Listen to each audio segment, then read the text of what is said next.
Welcome. Good afternoon, everybody. Good morning and good evening for those of you on different time zones.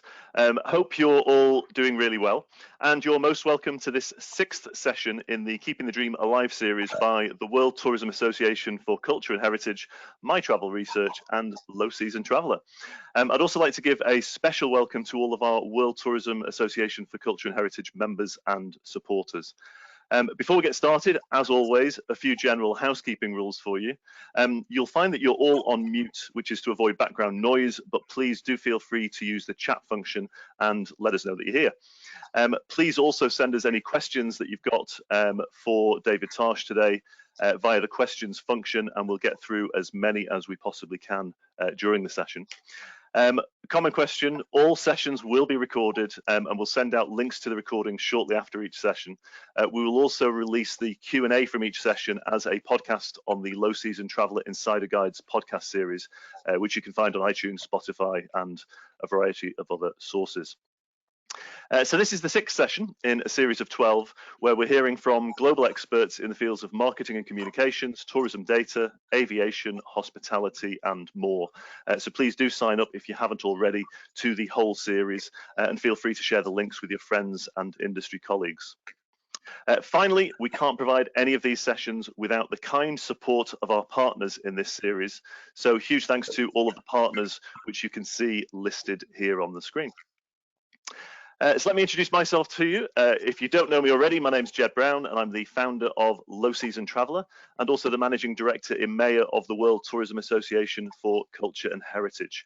And it's my honour to be your moderator for this entire series. The sixth episode is entitled Crisis Communications. What do organisations get right and what do they get wrong?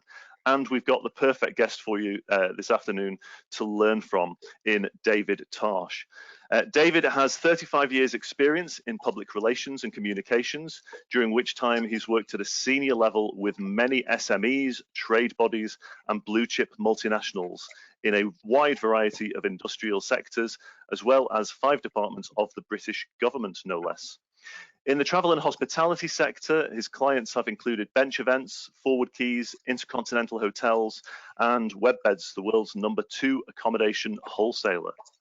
His communication work has secured many hundreds of millions of pounds worth of media coverage for his clients, helped previously little known events become prominent international gatherings of industry leaders, influenced the UK government to block proposed EU legislation that would have cost thousands of jobs and to change pension rules to allow forces widows to remarry, turned an unknown retired dentist into a celebrity. I'm curious to know who that is, David, but we'll get to that. Established an IT startup as the world's most authoritative source of travel information. I suspect that's Forward Keys. He started his own consulting practice in 2001 after working for over 15 years at 4 top-rated marketing communications agencies. At the last, which specialised in large-scale events, he was the sales and marketing director when it won a Queen's Award for its export performance. Crisis that David has been involved in, not necessarily caused.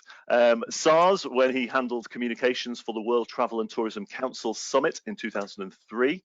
The Boxing Day tsunami, also acting for the World Travel and Tourism Council, and the Westgate Shopping Centre siege, which took place at the same time as he was handling the communications for the Africa Hotel Investment Forum in Nairobi. David holds an MBA from Europe's top business school, INSEAD, a law degree from Cambridge University, and a diploma from the Academy of Executive Coaching. A very good morning to you, David, because you're in the UK alongside me. And welcome to Tourism Expert Recovery Series. How are you this morning? It's an absolute pleasure to be with you, Jed. Good morning, good afternoon, good evening to everybody who's watching.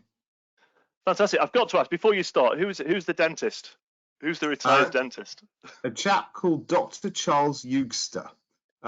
Very sadly, a couple of years ago, he died on me, aged 97. Wow. But he was, whilst he was alive, we promoted him as the world's fittest old age pensioner. He broke world record for running 200 meters indoors and 400 meters outdoors. And he had over 60 gold medals won at the World Masters rowing events over the duration of his life. Switzerland, where he lived, he was a dual national. He was a celebrity. People recognised him on the streets. Fantastic. And I was at an international event, actually the WTTC summit, and bumped into somebody who said, "Oh, David, do you have any clients in Switzerland?" This guy was a Swiss chap, and I said, "Well, there's one chap I act for called Dr. Charles Eugster." And he went, "Oh, Charles, he's famous." Oh, there we go. So there you go. Very good. Well, listen, I'll leave you I'll leave you to it just for now, as you're going to go through your top 10 tips for communicating in a crisis, and then we'll start the Q&A and get straight into the surgery aspect of this session. But for now, the floor is all yours, David. Well, thank you very much indeed, Jed. So, yes, here are my top 10 tips for communicating in a crisis. The crises, the kind of crises I'm talking about, would not just be the awful crisis that we're in at the moment, where demand has completely dried up because of the coronavirus. There are all kinds of different crises that could affect people in the hospitality and tourism industry. For example, we talked about one or two with the pandemic. There's issues like terrorism. On the level of a hotel, you could have something going wrong. Like, for example, undesirable people in the property meeting up with some of your valued guests. So the first point I would make to anybody looking to handle a crisis is that actions speak louder than words. And it's really important that anything that you say is backed up by what you do, and what you do is consistent with what you say. The point about a crisis is that that's often a moment when the media is giving you a level of scrutiny that you're not used to. And in those circumstances, you have to be very careful, because if you are inconsistent, they will pick that up and that will become the story. So you have to be very careful of that key fact. The next point I would make is that your chairman or your chief executive needs to take responsibility for the crisis. Now, let's say that you're an airline and you've suffered something ghastly like a crash, or the same might be true if you're a tour operator and you've had a bus crash. I'm not saying that you have to say it's our fault, not at all. The point is that when something awful like that happens, you have to be the front and center person speaking on behalf of the company or the organization. And you have to be responsible for the communication and the response from your company in terms of what it can do. And people will look to that. If, for example, the chairman or the chief executive is not present, the media will go to the chairman or chief executive almost regardless, because figureheads are important. The third point I'd make is, in that situation where you are the chair or the CEO, empathy is an extremely important quality. You need to empathize with all the different stakeholders who will all be suffering or affected in different ways. So, for example, your employees could be traumatized. If something's affected your customers, you're going to have a really important group which will be very possibly victims of a crisis, and they will suddenly become the most important people that you talk about. My fourth point is that you have to admit the setback. Quite often, I've seen clients and companies not want to say to the media that things are not going well. They're worried that if they say that things aren't going very well, it'll reflect in their bookings. People will say, "Oh, well, you don't want to travel with them then, or you don't want to go there." But if you don't admit the setback, you just look absolutely stupid. And you don't want to look stupid. You don't have to necessarily get involved in saying how bad the setback is, but you have to admit that there is a setback and it is creating challenges that you're dealing with at the time. My next point is that you must go to the scene. If if you don't go to the scene, you can bet that the media will go to the scene, and they'll go there with television cameras. And if you're not at the scene, the first thing that they will will ask is, where are you? And that doesn't put you on a good foot to start with. So you need to turn up. In a crisis, because all of a sudden something's not going well, that is attractive to the media. They will want to talk about it a lot. And they will start to run all kinds of stories and rumors if they don't hear from you. So you need to communicate much more often. And we're seeing that at the moment, actually, with the leaders who are dealing with the COVID crisis. Certainly in the UK, for example, there's a daily press conference. You're specifically on that topic. You're seeing world leaders communicating much more often, giving regular press events, updating people on what's happening. Now, on the one hand, you might say, well, that fuels media interest, but it also helps you to control the message. My seventh point is that you need to be open about what you know and about what you don't know. For example, an air crash takes place. Always there's an air crash investigation, and it's not until the end of that investigation that you would be absolutely certain about what's going on. It doesn't usually profit you to speculate in advance, but it is important that you say, we are doing our very best to find out exactly what has happened.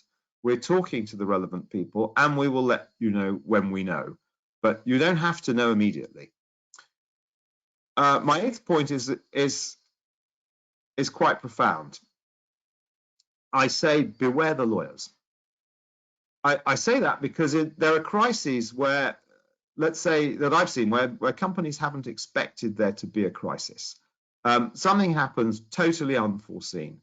And at that moment, all the senior people are panicking. They will often convene a board meeting, typically by phone, or they get together quickly. They have their key advisors on that call, and one of them is often a lawyer. Now, lawyers are usually, not all, but usually programmed to think about a situation where they might have to represent you in a court setting. And they will often want you not to say anything because they don't want to prejudice the case that they might have to argue in future. But in the case of a crisis, you are not in a court of law, you are in the court of public opinion. And in a court of public opinion, silence is as good as an admission of guilt. So if the lawyers are saying don't say anything, or they advise you to say no comment, that is almost certainly suicide. And I've seen occasionally companies or senior executives refuse to comment when they're in a crisis, and in a heartbeat they trash their brand because customers and employees lose confidence. My next point is that actually in a crisis, because bad things happen, there are also moments when extraordinarily good things happen. We've seen, for example, in the UK, an old gentleman, a guy called Captain Tom Moore, reaching his 100th birthday, decided that he'd walk laps of his garden in order to raise money for the National Health Service here. And it inspired people, so much so that he has raised £33 million by doing it. And he has become one of the inspirational characters of the crisis. Well, as a leader, you will find that if you're handling a crisis, there will be people in your organization doing extraordinary things that you wouldn't have expected. And it's a great moment to inspire your team and other people by highlighting their extraordinary acts. Those opportunities will come up. You might be wondering, why has David not mentioned that very famous Winston Churchill quotation, never waste a good crisis? It comes along with the idea of Fridays being a great moment to bury bad news. In a crisis, of course, people's attention is on the crisis and it's not on other things. So it's an opportunity to do things that are unpopular and not be noticed doing it. We're seeing that over here in the UK with certain local councils, now that there's no traffic on the road, implementing absolutely horrible traffic measures that will create dreadful gridlock. But they're getting away with it because everybody is focusing on the crisis. But be careful, because if you do something that's truly ghastly, you may get caught out. I think my final and most important point, it's point 11. It's the super point that trumps everything, and it should guide the way that you think about how you behave in a crisis. And that is, above all, be decent. If you are not decent, you will lose the public trust, you will lose the confidence of your own people. But if you really focus on being decent, what you will find is that people will look to you as a leader. So Jed, that's the top 10. Over to you for some questions. Super. Come and join me up here on the top of the bar. If we can keep this slide on actually during the Q&A, I think that would be really helpful as well. So as we mentioned at the outset, we wanted to run this a little bit like a sort of a Q&A session, a bit of a surgery really for all of you out there to to help you to understand what you could and should be doing better in terms of PR. Thanks a million for that, David. I think one of the first things that we wanted to touch on really is gain an understanding of who's doing this stuff well and who isn't at the moment. Give us some sort of real life examples of who's doing this stuff really well. Okay, so somebody who, let's start with someone who's made a real, people who made a real hash of it, was Thomas Cook. I don't know if you remember. They had a situation where one of their holiday makers tragically died because a boiler malfunctioned in the rooms where they were staying. It belched out lots of carbon monoxide, and poor people died. It was really an unfortunate situation. And Thomas Cook tried to push all the blame onto the accommodation provider, saying it was their fault. And they got absolutely pilloried for doing that. They didn't take responsibility. Their lawyers advised them to push the blame onto the accommodation provider because they didn't want them to be liable. Thomas Cook didn't apologize for what had happened. They didn't have to say it's our fault, but they didn't apologize for this being a dreadful thing that happened on their holiday. They didn't own the situation and take control, and they ended up losing their chief executive and suffered horrendously. An example of somebody who's done things really well is Arne Sorensen, who's the current CEO of Marriott. And for anybody who's looking for an example of what is good practice, I would advise you to go onto the internet, go onto YouTube, and search for Arne Sorensen message to associates. Arne Sorensen message to associates on YouTube. And there he talks to Marriott employees around the world. And you will see that a number of these things that I've been talking about in terms of showing empathy, understanding the situation that the company is in, admitting that there aren't any guests at the moment showing up at Marriott properties, all of those things you will see in his talk to associates. It's about 5 or 6 minutes long, and it's really worth a watch. And it's interesting that was obviously meant as an internal communication. That obviously, the ramifications of that externally reflect incredibly well, because is there an element where we do kind of judge organizations by how they treat their staff as well as by how they treat their customers? Oh, you're right about that. It's how they treat anybody, quite honestly. Yeah. And when the media is watching, if they treat anybody badly, that's the story. I think there's here is one of the things that I've learned from doing PR. There is a famous saying, "No news is good news," and many people will think that what it means is if you don't hear anything, it's good. No, what no news is good news means is that if something is good, it's not news. Effectively, the currency of media is all about what's going wrong and what isn't good. Now, journalists will tell you, no, we cover positive stories. But the balance between negative stories and positive stories is overwhelming. And that reflects human nature, and it reflects what one's appetite is for media. So if I were to tell you that an airline's flying, all the planes are full, you go, fine. But the minute that one of them's empty and they might be losing money, you're just much more interested. And that is why journalism has to focus on the bad, because audiences are interested in what's going wrong. To illustrate this point, a few years ago, a group of journalists from a very well-known newspaper group got sick of writing nothing but bad news. And they said, no, why is it we always have to write bad news? We want to write some good news for a change. And they persuaded the management to let them launch a new newspaper that would have positive news in it instead. And it was called the New Day. Well, shall I tell you how long that newspaper lasted? It was launched, and within less than a fortnight, it had been closed because nobody wanted to read it. There's something incredibly sad about that, though, isn't there? The fact that we are conditioned to look at the bad news all of the time. So is it then more, in terms of the opportunity for PR, is it about seeking out the bad news and how you can put a good or positive spin on that bad news and in some way be associated with that wave of news, but obviously in a positive way? If you can pull that off, it's absolutely great. It depends on what your situation is. Depends on a whole range of things, really. But I would say that riding the news agenda is certainly a good way to be covered. If we take, for example, a company that you'll know very well, Forward Keys.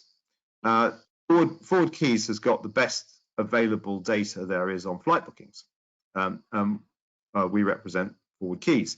Now, every time there's some kind of crisis that affects tourism, the media is hungry for data and information. They want to be able to describe the scale of that crisis and what's been happening. If a destination, let's say, has been badly affected, be it a hurricane, be it a terror event, be it a disease pandemic, whatever, quantifying the scale in terms of loss to tourism can be described quite well by people not traveling or people not booking. So in the case of Forward Keys, we'll often produce numbers that will describe that, and the level of coverage that one gets is enormous. And that's purely because they're being associated with, in many cases, the bad news. Whether it be, and just for all of the audience out there, I used to work at Forward Keys, so I'm very familiar with the Forward Keys data, and it was always intriguing because as soon as anything happens in the world, actually it does affect tourism. We've learned this, whether it be a war, whether it be a SARS or a pandemic, no matter what happens in the world, tourism is affected by it. And like you say, David, the first thing everyone wants to know is, how badly is it affected? And that's, of course, where Forward Keys were able to sort of get on there because they had the data that goes with it. Is there any PR opportunities to be had from good news? Well, occasionally. If you've done something truly wonderful and excessively brilliant, it's possible to be picked up. I mean, if you manage to win a Nobel Prize, for example, you'll get in the news. If your team's won a major international competition, you'll be in the news. But generally, good news, if it is in the news, will probably play only in your trade media, if you're a company. And it won't play for very long or with great prominence for the reasons we've discussed. But that doesn't mean you shouldn't try to PR when you've done well. You should make announcements when you've done well. And if you get covered, that is excellent. But the really important thing is when you do get a piece of positive news coverage, and it doesn't come that often, but it does come, when you've got a major achievement. For a company, for example, it might be if you've won a very big order. If you've won a very big order, that's a properly good achievement. And you might find that the business press would be willing to report it. Not necessarily that prominently, but report it they still may do. The extremely important thing I would say is get those coverage clippings and circulate them to your clients and to your prospective clients. The value is not just in the fact that you've appeared somewhere positively. The real value is that you take that positive endorsement that you've got from a credible third party and you spread it as hard and fast as you can throughout your network. And that is a really important thing that many people don't think to do. Yeah. We're getting some questions coming through just now. This is quite an interesting one. Truth and honesty is always the best policy. How do you counter media who choose to twist your words for their own purposes? Oh, you brought back to me a moment. Actually, a great moment that caused me enormous entertainment in the past, where I spoke in an Oxford Union-style debate in front of an enormous audience of communications directors. And the motion for that debate was honesty is always the best policy in communications. I thought to myself, ooh, that's interesting.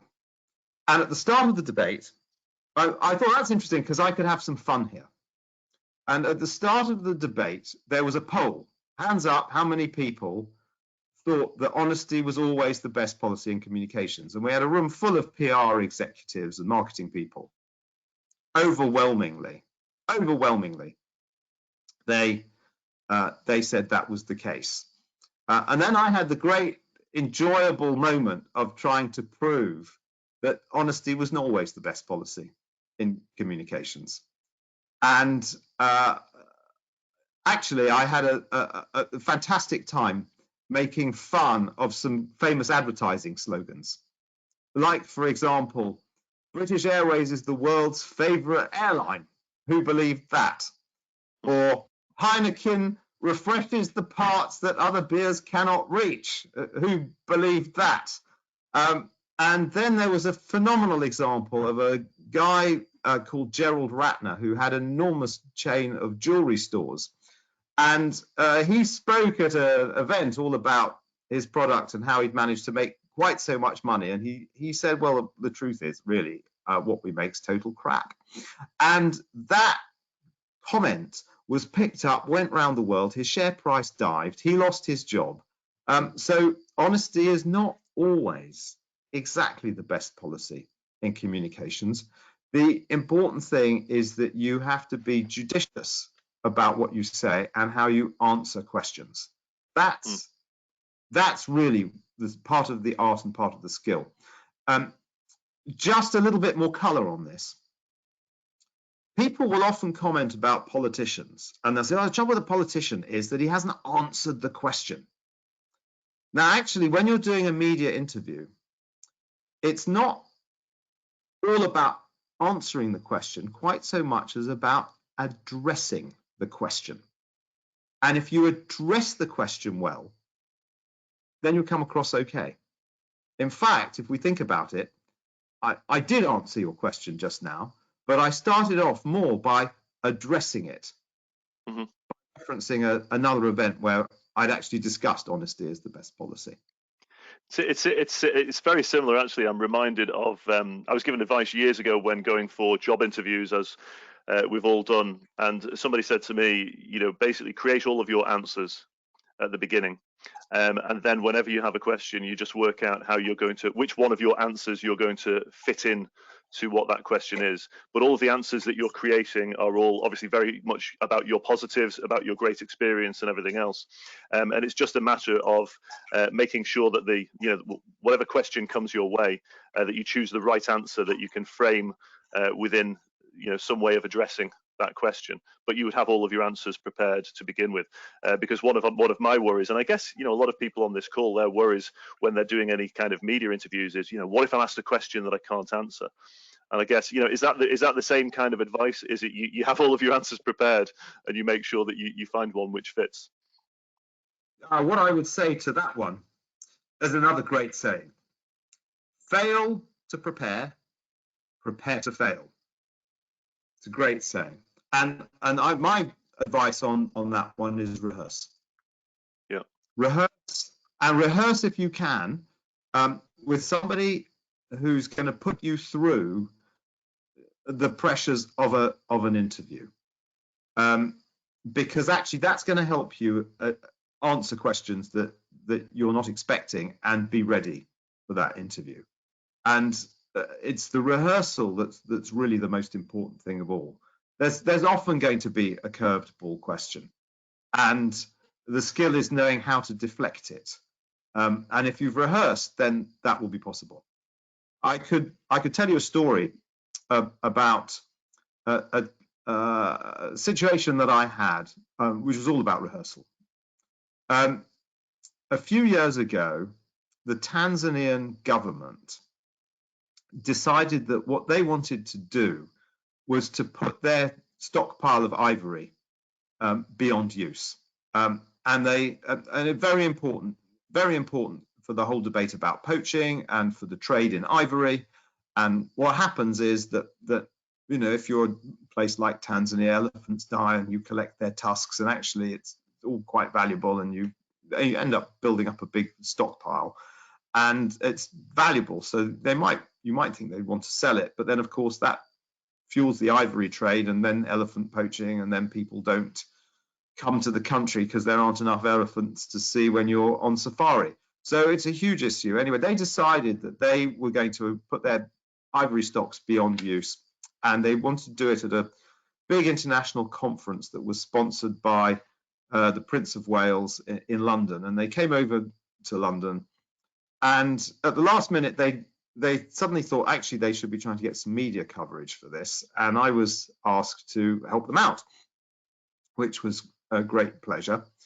And we got the Minister of Tourism and Natural Resources into the media all over the place, loads of interviews. And at the very end of the round of media interviews, which they were extremely pleased with, they said to me, David, that was fantastic. In fact, there's only one thing that could have been more fantastic, and that would have been if you had got the minister onto the BBC Hard Talk program. Now, I don't know if any of your viewers are familiar with Hard Talk, but it is a half an hour one-on-one interview with a BBC journalist. Currently, the host of it is a gentleman called Stephen Sackur. And you can be grilled about absolutely anything. And you have to be pretty brave to go on to Hard Talk, because everything's on the agenda and you can't escape in a half an hour one-on-one interview. So I called up the series producer for Hard Talk, explained who I could offer as a guest, and asked if they were interested. And they said, well, we'd be delighted to have him on and talk about ivory and poaching and everything else. And they were thrilled to bits, but we couldn't do the Hard Talk program till the following week. So he stayed a few more days in London and rehearsed and booked a studio, and I rehearsed him. And we did 2 live run-throughs with me playing Stephen Sackur, asking all the nastiest questions that I could in a TV studio, and we put TV cameras on it. Well, I have to tell you, if the first interview that I did with him had run on air, he would for certain have lost his job. Really? Minister, for certain would have lost his job. And the whole point is that I got his team to unlock every possible skeleton that was in his closet, and I went for them one after the other, after the other, after the other, for half an hour.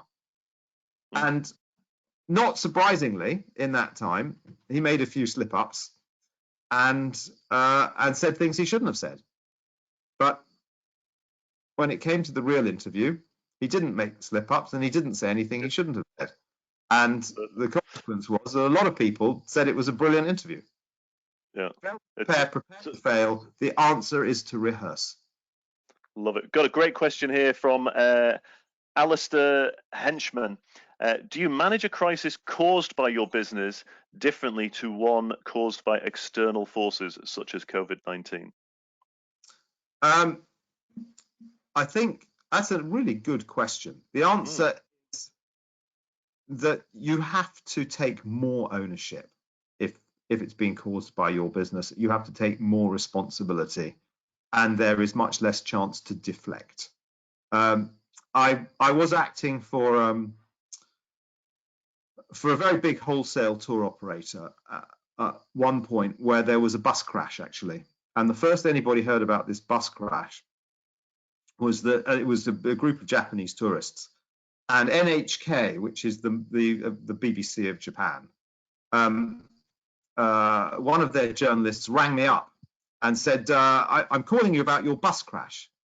I'm thinking, bus crash? What has happened? And I had to spend quite a bit of time figuring out what had happened, because actually the bus crash was a bus that had been organized by my client, but it had been organized for my client's client, and the bus operator was a third-party bus operator.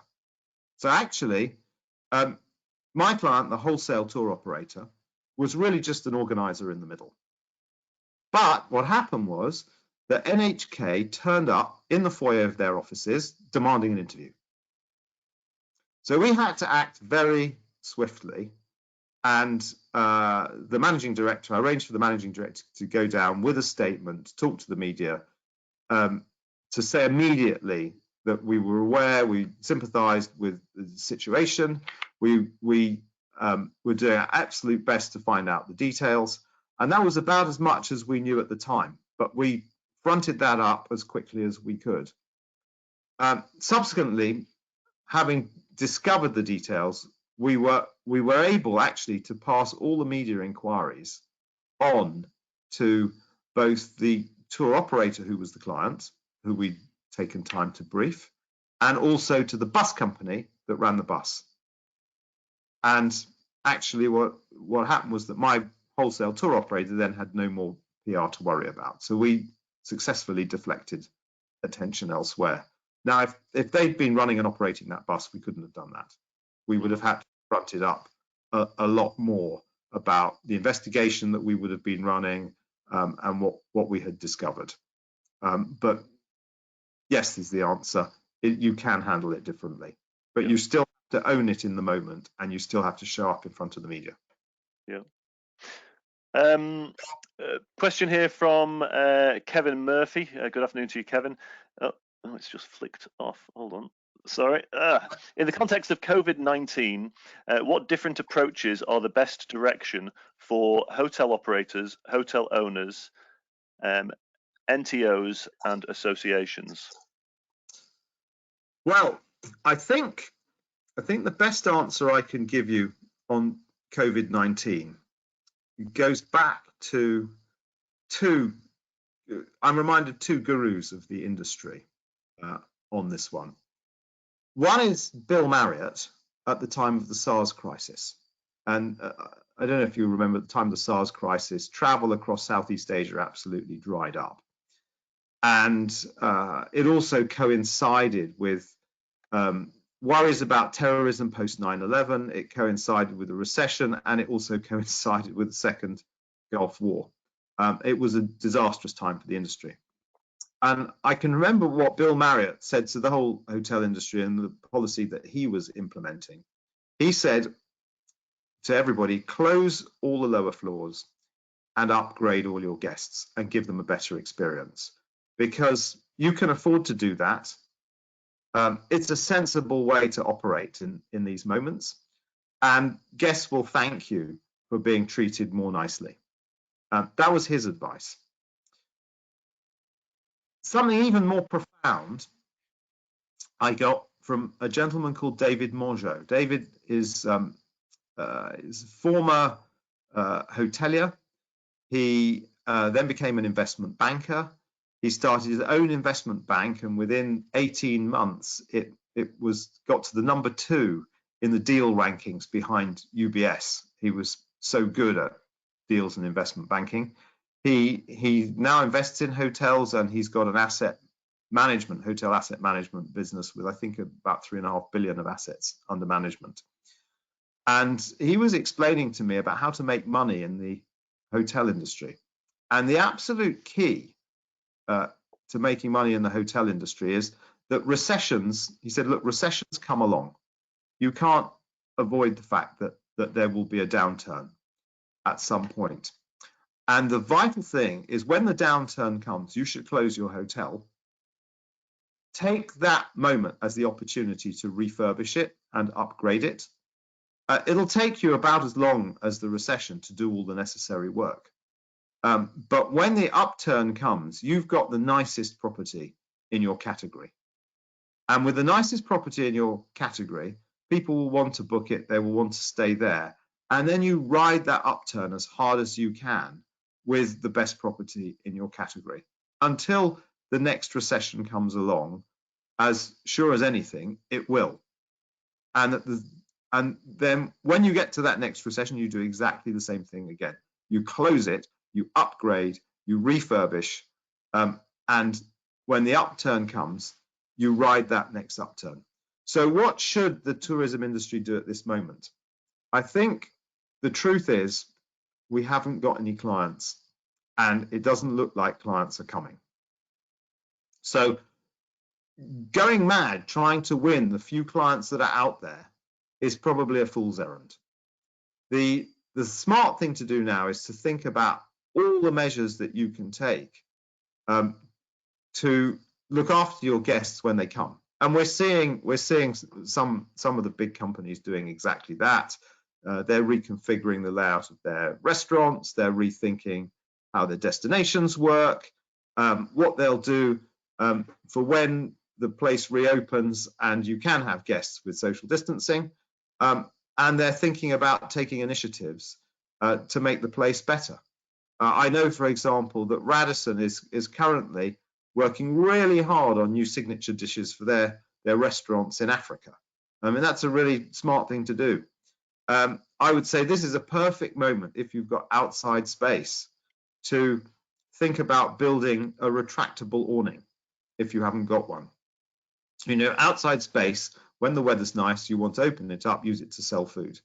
Of course, if you want to build an awning over it, you need nice weather to do that. And you're always in the dilemma of, are we going to shut the outside space to build the retractable awning and then lose all those customers, or not? But of course, once you've built it, then you can operate it even when the weather isn't nice. Well, this is the perfect moment to do something like that.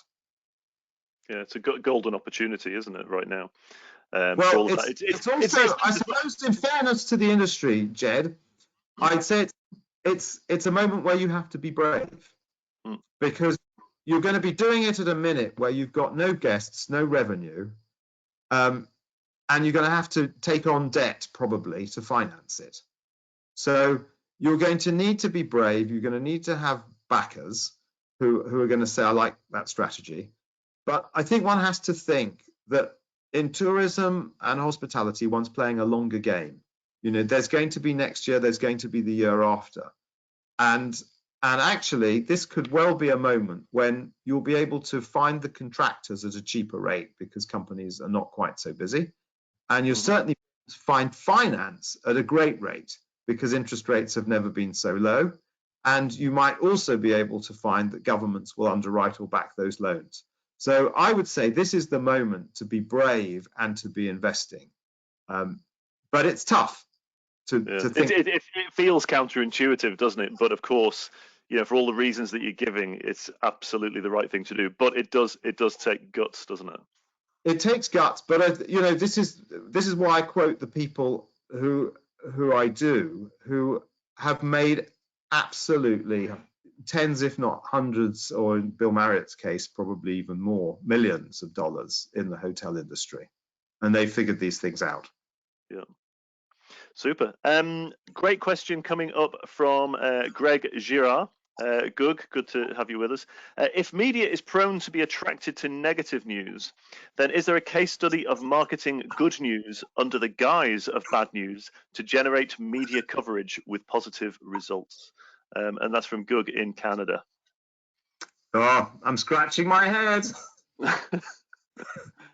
I understand completely where he's coming from on that, because what you were sort of saying before is that bad news is the stuff that naturally gets picked up, and it gets picked up quite widely.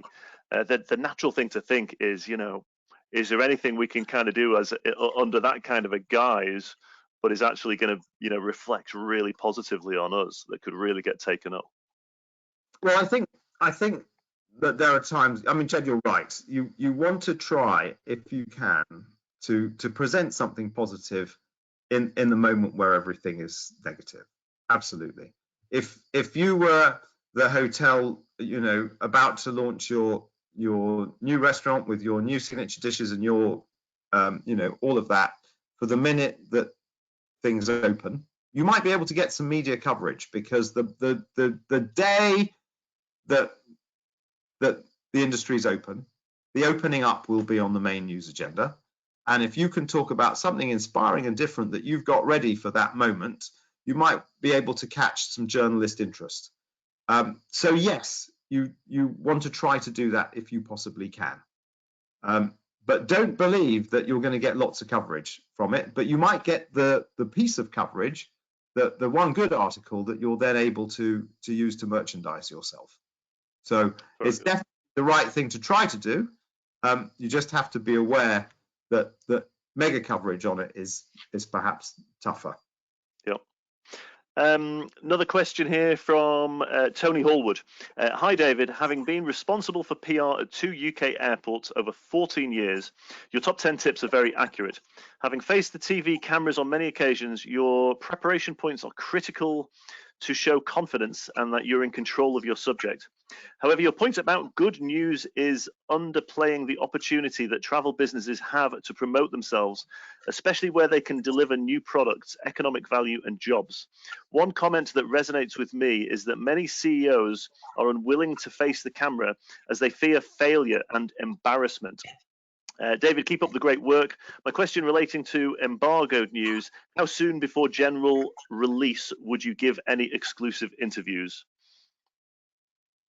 How soon before general release would I give exclusive? It would depend. A cracking question, and I'm so pleased we're on the same wavelength. And if you've handled crises for major UK airports, you've properly lived it. So in many cases, I would be deferring to your expertise, I have to say. I think with embargoed news, it's very much a question of what is the story that you've got. I think if you've got the bigger the story, there's pressure on a big story to break it, and there's pressure from the media to break the embargo. But if you've got a big story, you can probably hold it for longer, and you can probably get more journalists interested.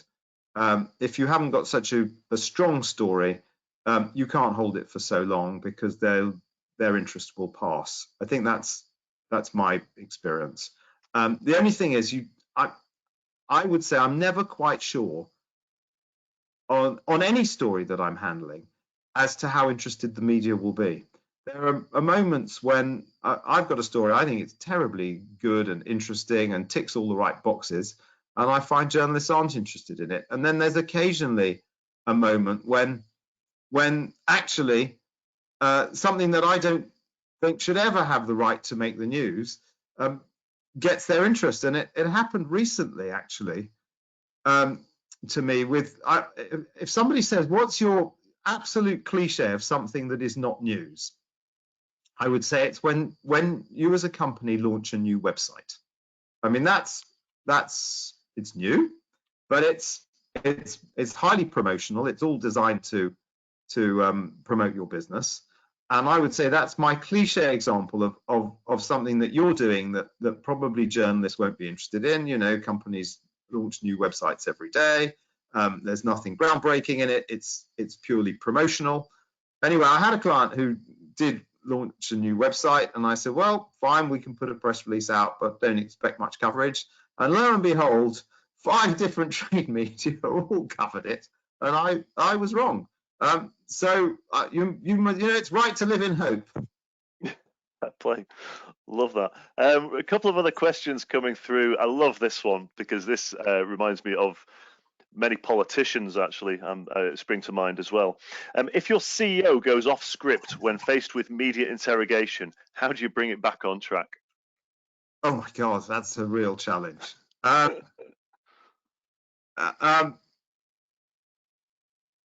would hope you, if you're really canny, maybe you've rehearsed for this. And I think if you have rehearsed for this, I think the important thing is that if you're the comms guy and he's gone badly off script, I think what I would suggest is that you're standing in the back of the audience and your hand shoots up with some pre-prepared question, and hopefully he notices. And I say he because, okay, most CEOs are he's, but I would say it's the he's who are probably more likely to go off script than the she's. Yeah, fair play. That was a great question. If the CEO or senior executive does something that demands, this one could be quite topical. If the CEO or a senior executive does something that demands his or her resignation, what are the key steps for building reassurance with your staff and customers? If the CEO has to go, the chairman has to step in. Right. Simple as that. And it's the chairman that has to give over then the positive messages. With a plan. And with a plan about what you're going to do. Very important. There's no alternative. Fair play. Question from Nigel Fell. Good morning to you, Nigel. Regarding destinations, are there any tourist boards who are getting their message right? If not, what should destinations be doing now to remain front of mind to encourage future arrivals? So yeah, tourist boards wise, are there any that you're seeing that are kind of getting the messaging just right at the moment during this COVID crisis? I have to confess that I haven't seen a lot of promotion from tourist boards at the moment. I think there's an argument that you might want to be having a destination people dream about, but I think it's difficult for tourist boards because this is a moment where people are not thinking quite well. Some people are thinking about a holiday at some point well into the future, but it's not an obvious moment where you're going to get a return on that marketing investment. So none spring to mind. Okay. And it might be that there are some, but I haven't spotted them. It's interesting because one thing that we have seen quite a lot of from the tourism authorities are these these videos that have been coming through in dribs and drabs over the past few weeks, which is it's not safe to travel now, but when the time's right, come to insert destination. And it's interesting because the first one or two you're thinking, oh my gosh, I love that, bringing the destination to life. But then once you see a few of them, you're just thinking, okay, you're all now the same in one big hodgepodge. That differentiation. Incredibly hard to do when nobody's traveling and we all have the same media available to us, I guess. I mean, I think the principle that I've mentioned for hotels, I would apply to destinations, which is what can you do to upgrade that destination and have something exciting for when the market comes back? I mean, I think, for example, if you've got a destination that's great for diving, can you find a wreck to sink at this moment? That's the kind of thing I would be thinking about. What are they doing? What are the smart things they're doing to prepare the place so they've got lots of good stories when the upturn comes? And that kind of activity you probably wouldn't see in the media. Mm-hmm. But I think that's the smart work. Okay. Okay. Well, let's bring in Carolyn and Chris and see if you guys have got any questions for David as well. Are you there, Carolyn? I am indeed there, Jed. I noticed there are quite a few almost kind of direct questions about specific organizations and entities. So one of those, I know there are a few hashtag AvGeeks on the webinar. What should Boeing do with the whole MAX thing and the follow-up from the MAX crisis? They have to fix the plane. They have to fix the plane. They have to have independent experts declare it airworthy, and they have to not market it until they have got independent experts giving it a full, clean bill of health. Anything they try to do beforehand is going to blow their credibility. And that's what they've been trying to do to some extent, and they're not looking credible. So they have to fix it. Simple as that. You can't sell a plane that isn't safe. Simple as that. They've got to make sure that it's airworthy. It's got to be certified. And when it is, they can start to market it again, but not until. Cool. And similarly, a question around the subject of what should the WHO do at this point in terms of their communications? Well, which bit are we talking about? Are we talking about Donald Trump saying they aren't doing a proper job? No, I think this is more about the, I'm just going to script up to the question because we have had quite a lot of questions, David, and I've been scanning up and down them. What would your suggestion for the WHO at this time, given the way the world is looking at what they might not have done right, and the way there has been, quote, action stroke non-action on China and how that's been viewed? I'm not sure how, and other people might know the answer to this more than I know the answer to this, but I think right at the heart of it is I'm not sure how well or badly China has behaved. And that's a really important question. It's an important question because if China would, of course, have you believe they've behaved incredibly well. I don't know how well they've behaved. If they can be proven to have not behaved well, then they need to be called out for behavior, and the WHO needs to say so. If, on the other hand, the Chinese have truly done everything that they should have done in a timely manner at the right time, then they shouldn't be called out for it. And I think the key thing for the WHO is it has to have real integrity about its own health advice with its own experts. And if it loses that integrity, that intellectual integrity, then it will lose all credibility. And that's what it has to remember. It's an international organization that is appointed, by people around the world to take a central role. And any organization that's appointed by others to take a central role has to recognize that their duty is owed to the whole community. And that means if one person is transgressing, you have to say so. And if one person's getting it right, you have to say so. But you have to have your experts evaluate with full intellectual integrity. And you cannot lose that intellectual integrity in either direction. That's what I would say if I were their advisor. One from me, David. Sorry, just on we just sort of touched on everybody's favourite person. Let's face facts, Donald Trump. We've got your 10 tips in front of us. I would say pretty much he's done the opposite of every single one of those. And this is a serious point, actually. And Carolyn, maybe you want to step in on this as well, because in marketing and in business, sometimes you can do the stuff that's recommended, and there is always success when you go completely the opposite way. You do exactly the opposite, and it's a point of differentiation, and frequently it works. Is that what Trump's trying to do? Is he just trying to do? Is he trying to do just the opposite of everything that should be done, and just bizarrely it seems to be working in many circles? The answer, Jed, is look at his poll ratings. Yeah, it's frightening. Yeah, it's just I just find it interesting how we have all of these rules in sales, in marketing, in PR and communications, and frequently there are people out there that find huge success by literally doing the exact opposite. I don't think it's a recommended course of action, though. Would you agree?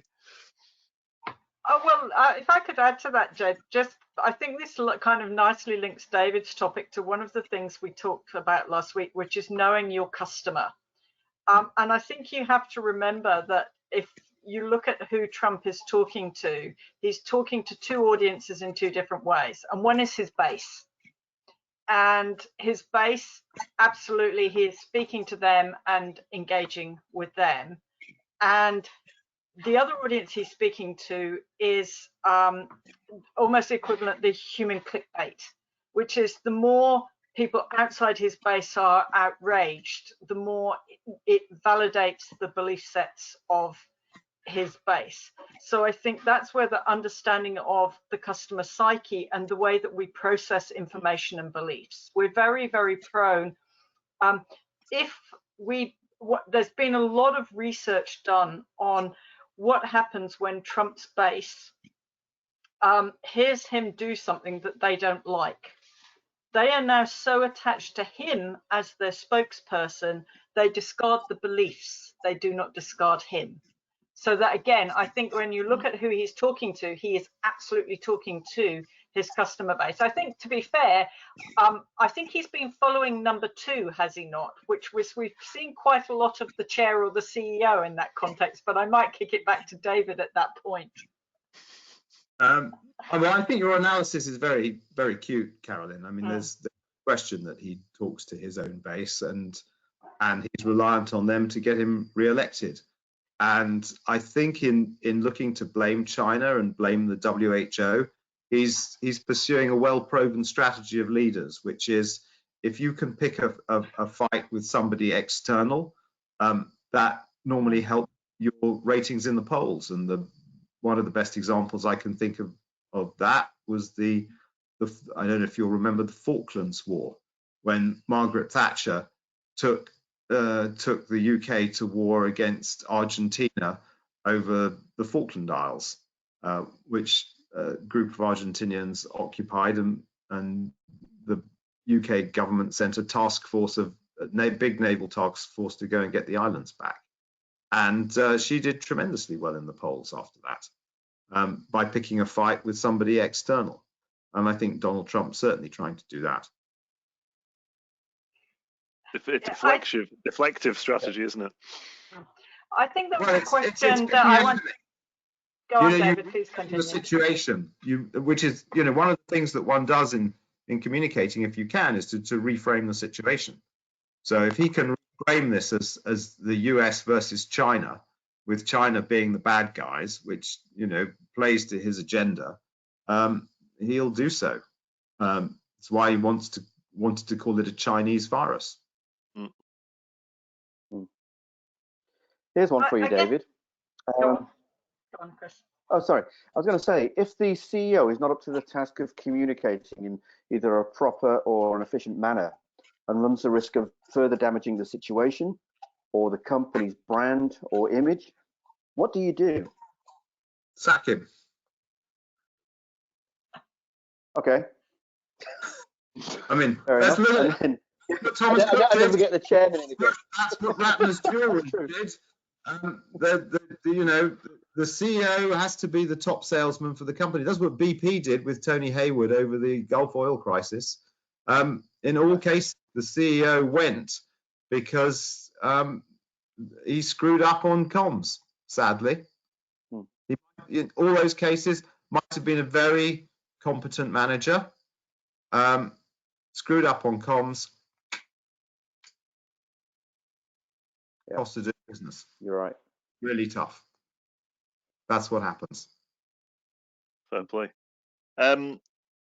If we haven't got any more questions, I think we're starting to run out of time. So I think we may leave it there. Before we do, David, just last point from you. any sort of small businesses out there across the world, as we are, that are in travel and tourism generally, what's your sort of final piece of advice for them to, to sort of, as they're riding this out? Any sort of last bits of advice that you would give to smaller businesses in particular? I would go back to the key points that I've been making all along. Sorry to be boring. If you're a big business or a small business, whoever you are, people do business with people. How you behave and handle yourself in a crisis is what it's all about. Above all, be decent. I'm paying my suppliers. I'm not getting backed by the government. It's tough. Fortunately, I've got 1 or 2 clients still active enough to enable me to do that. It's the only way. You have to be able to live with yourself at night. You have to be decent. Yeah, couldn't agree more. Well, I think that's all we have got time for this week. So I just want to thank you, David, for spending the time with us this morning, this afternoon, this evening. It's been absolutely insightful and a pleasure to have you on the show. And thanks also to all of our audience for their very good questions. Some pretty good questions all around, David. Eh? Very good questions. Yeah. So we'll be posting up the webinar online on the WTACH group pages on LinkedIn and Facebook later this evening. And the next episode will be on next Tuesday, where we'll hear from John Grant from Midas Aviation, who will take us through the latest developments from the aviation industry. One not to miss, really, because obviously aviation is such a crucial part in everything to do with travel and tourism. The times for that are 1600 Sydney time, 1400 Singapore, 0700 London, 0200 New York, 2300 on the Monday for our friends on the west coast of the US. I'd now like to hand over to Chris Flynn, who's the president and CEO of WETAC, to provide us with his closing remarks. Chris. Thank you, Jed. Well, first of all, David, I thought that was absolutely fantastic. Thoroughly enjoyed it. Although I do have to say that Heineken has definitely refreshed quite a few of my parts in the past, and probably will be doing a bit later on this evening. But that's another story.